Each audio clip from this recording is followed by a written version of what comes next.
here again in Nina Mall. So, pinasyal ako ni Madam dito sa Nina Mall again. Di niya alam na galing ako dito kahapon ng day off ako. Tomorrow, babalik ulit ako dito para mag-day off.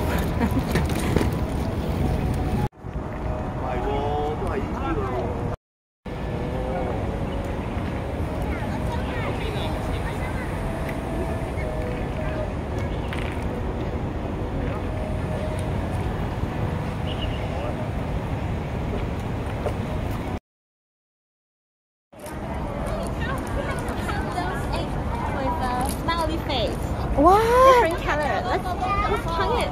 They just add some. Oh.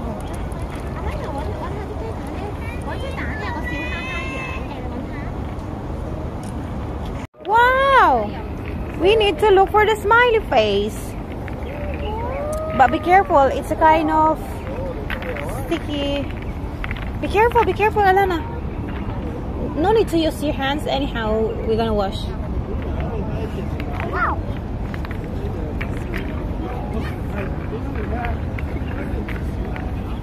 Oh, maybe it's in the other side. Come on.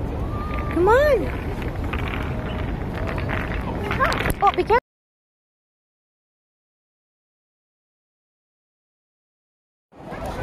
Alana. Oh, so tired.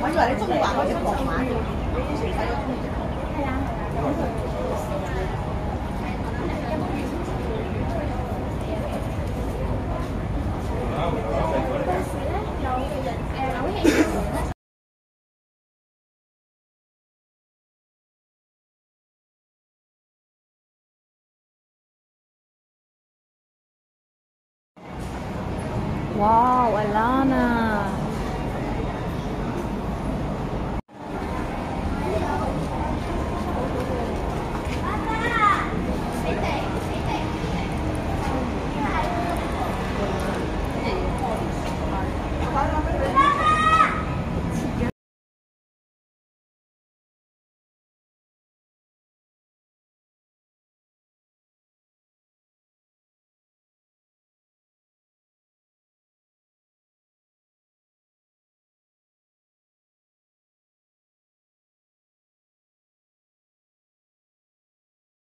Hello, namalengke ang lola nyo.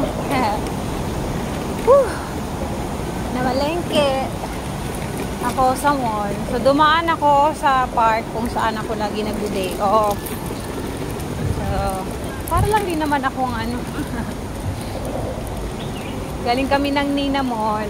So, iniwan ko yung mga amo ko doon. Kasi ginala lang namin yung alaga ko. So, here we go. Dito ako dadaan. Dito na lang. Kailangan. Wala, at least ngayon, ano ko na, medyo kabisa-kabisa ko na yung mga paikot-ikot dito banda. Hindi na ako masyadong maliligaw. Na medyo napapamiliarize ko na yung mga mukha ng mga building ng paikot-ikot dito sa park. So, hindi na masyadong mawawala ang lola. Ayan. So, ganito po pag namamalengke kami. May dala-dala kami laging trolley. Tapos dito sa sports center na to, dyan lang kami ng alaga ko naglalaro lagi. Ayan, may mga nagbibideo okay na mga kabayan, no? Mga day off nila Saturday. So, supposed to be today, magdi-day off ako ng half day. Pero since gustong maggala ng mga amo ko, kaya hindi muna ako mag-off. Kasi kahapon ako pinag-day off ng half day. Friday ng noon. Nag-day off ako ng biglaan. So, syempre, kailangan flexible tayo kung ano yung gusto ng mga amo natin. Tapos, bukas ulit ng hapon ako mag-day off. Ganun. Dami kong day off lagi. Kasi gusto nila half day. Ano na, okay lang naman din sa akin. Wala namang problema sa akin yun.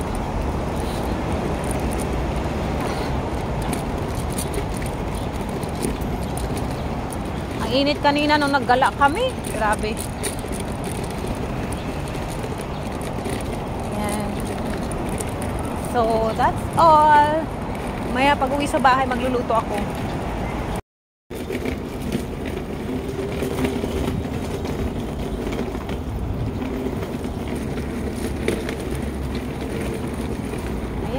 Ayan yung pinagtatambayan ko at pinagde-day offan ko everyday.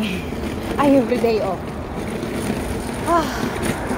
Ngayon, dumaan muna ako dito sa Welcome, sa may Waterside Plaza.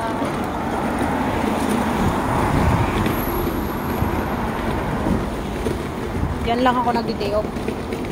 Ikot-ikot lang ako sa park. Pero bukas siguro, kailangan ko muna i-familiarize yung sa mall na pinuntahan namin ngayon ni Amo para kasi gusto niyang makabisado ko yung mall. Pag may papabili siya, kailangan daw alam ko kung saan yung mga binibilhan niya dun sa mall. So, kailangan natin yung sundin. Kailangan natin matutunan. Kasi kasama yun sa trabaho. Pag inuutasan tayo, kailangan alam natin kung saan tayo pupunta.